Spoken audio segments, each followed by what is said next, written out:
नमस्कार फ्रेंड्स, मी ॲडव्होकेट संजय गुरव. आज आपण भारतीय न्यायसंहिता BNS या कायद्यातील कलम 26 या कलमाच्या तरतुदी आज आपण सविस्तरपणे समजून घेणार आहोत. तर भारतीय न्यायसंहिता BNS या कायद्यातील कलम 26 हे अपवाद जनरल एक्सेप्शन या प्रकरणातील एक अत्यंत महत्त्वाचे कलम आहे. हे कलम अशा कृतींना संरक्षण देते ज्या कुणाच्या तरी फायद्यासाठी सद्भावनेने, गुड फेथमध्ये आणि संमतीने केल्या जातात, जरी त्यातून थोडी इजा होण्याची शक्यता असली तरीही. ते हे कलमाचं नाव आहे. या कलमाचं नाव आहे संमतीने आणि सद्भावनेने व्यक्तीच्या फायद्यासाठी केलेली कृती. The act done in good faith for benefit of a person with consent. तर कलमाची व्याख्या काय आहे? अशी कोणतीही गोष्ट जी मृत्यू घडवून आणण्याच्या इराद्याने केलेली नाही तो गुन्हा ठरत नाही, जर ती कृती ज्या व्यक्तीच्या फायद्यासाठी केली आहे तिच्या संमतीने, स्पष्ट किंवा गर्भित आणि सद्भावनेने केलेली असेल, जरी त्या कृतीमुळे इजा होण्याची शक्यता कर्त्याला माहीत असली तरी तो गुन्हा मानला जाणार नाही. काय म्हटलेलं आहे? काय म्हटलेलं आहे या कलमामध्ये? अशी कोणतीही गोष्ट जी मृत्यू घडवून आणण्याच्या इराद्याने केलेली नाही तो गुन्हा ठरत नाही, जर ती कृती ज्या व्यक्तीच्या फायद्यासाठी केली आहे तिच्या संमतीने, स्पष्ट किंवा गर्भित संमतीने आणि सद्भावनेने केली असेल, जरी त्या कृतीमुळे इजा होण्याची शक्यता कर्त्याला माहीत असली तरीही तो गुन्हा मानला जाणार नाही. काय म्हटलेलं आहे? या कलमाचा लाभ घेण्यासाठी खालील अटी पूर्ण होणे आवश्यक आहे. हेतू, इंटेन्शन, मृत्यू घडवून आणण्याचा हेतू नसावा. दुसरा आहे फायदा, बेनिफिट, ती कृती संबंधित व्यक्तीच्या फायद्यासाठीच केलेली असावी. तिसरा आहे सद्भावना, गुड फेथ, कर्त्याने ती कृती पूर्ण काळजी आणि जागरूकतेने केलेली असावी. संमती, कन्सेंट, ज्या व्यक्तीला इजा होऊ शकते तिची संमती लेखी, तोंडी किंवा वर्तनातून असणे अनिवार्य आहे.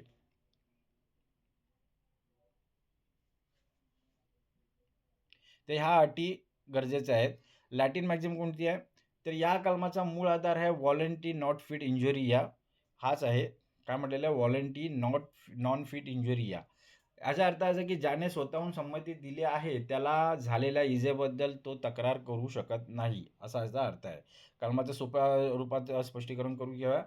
समजा एखाद्या व्यक्तीला गंभीर आजार आहे आणि त्यावर सर्जरी करणे गरजेचं आहे. डॉक्टरांना माहीत आहे की शस्त्रक्रियेत जोखीम आहे आणि रुग्ण दगावू शकतो किंवा त्याला इजा होऊ शकते. तरीही जर डॉक्टर सद्भावनेने, रुग्णाच्या फायद्यासाठी आणि रुग्णाच्या संमतीने शस्त्रक्रिया करतात, तर शस्त्रक्रियेदरम्यान झालेल्या इजेसाठी डॉक्टरांना जबाबदार धरले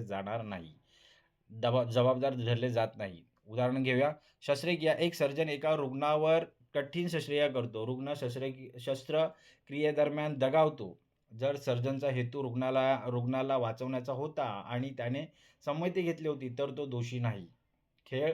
बॉक्सिंग किंवा कुस्तीच्या खेळात दुसरं उदाहरण आहे की बॉक्सिंग किंवा कुस्तीच्या खेळात खेळाडू एकमेकांना इजा पोहोचवण्याची जोखीम स्वीकारून रिंगमध्ये उतरतात. गर्भित संमती असते. तर नियमानुसार खेळताना झालेली इजा हा गुन्हा ठरत नाही. ते आता हे कलम का बरं अस्तित्वात आलेलं आहे? हे कलम प्रामुख्याने वैद्यकीय, व्यावसायिक, डॉक्टर्स आणि जोखीमयुक्त काम करणाऱ्यांना कायदेशीर संरक्षण देण्यासाठी आहे.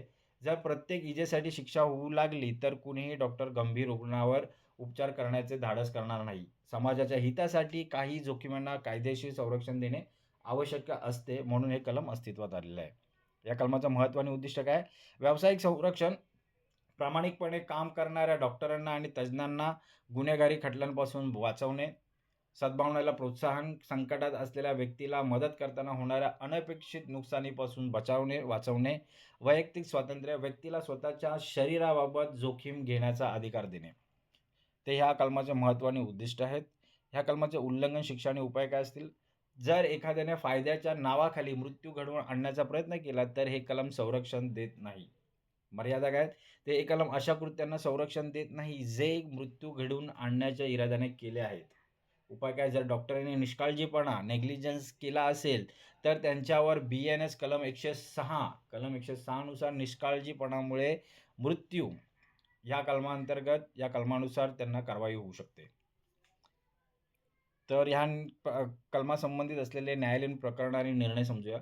सुकाली विरुद्ध सम्राट या खटल्यात जुन्या प्रकरणात न्यायालयाने स्पष्ट केले होते की दिलेली संमती ही फ्री कन्सेंट असावी, जी आपण कलम 25 मध्ये पाहिली आहे. पुढचा खटला आहे डॉक्टर सुरेश गुप्ता विरुद्ध दिल्ली सरकार. सर्वोच्च न्यायालयाने निर्णय दिला होता की डॉक्टरांना केवळ किरकोळ चुकीसाठी गुन्हेगार ठरवता येणार नाही, जोपर्यंत त्यांचा निष्काळजीपणा गंभीर ग्रॉस नेग्लिजन्स स्वरूपाचा नसेल तर. तर या कलमाचे संविधानिक कलमे आणि इतर कायदे कोणते आहेत ते समजून घ्या संबंधित. भारतीय संविधानातील कलम अनुच्छेद 21 स्वतःच्या आरोग्याविषयी निर्णय घेण्याचा अधिकार. BNS कलम भारतीय न्याय संहितामधील कलम 25 अवैध संमतीची व्याख्या. कलम 26 वाचताना कलम 25 चा विचार करणे आवश्यक आहे.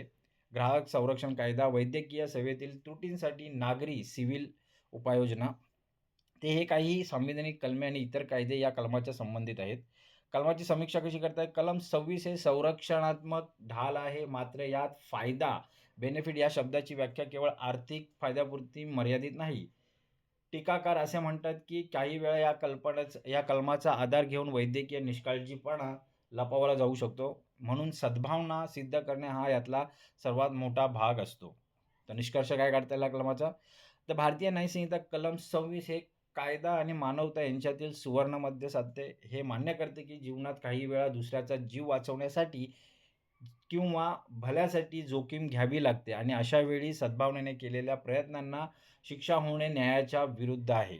तर मित्रांनो, आज आपण भारतीय न्याय संहिता BNS या कायद्यातील कलम 26च्या तरतुदी सविस्तरपणे आज आपण समजून घेतलेले आहेत. हे कलम अधिक चांगल्या प्रकारे समजून घेण्यासाठी हा व्हिडिओ तुम्ही वारंवार पहा, जेणेकरून ह्या कलमाच्या तरतुदी तुम्हाला अधिक चांगल्या प्रकारे समजतील. असेच कायदेविषयक ज्ञान मिळवण्यासाठी, कायदेविषयक माहिती मिळवण्यासाठी आमचं चॅनल सबस्क्राईब करा, लाईक करा, शेअर करा आणि आपल्या प्रियजनांना, मित्रांना फॉरवर्ड करा, जेणेकरून त्यांनाही कायदेविषयक माहिती मिळेल, त्यांचंही कायदेविषयक ज्ञान वाढेल. तर आज आपण इथंच थांबूया. धन्यवाद.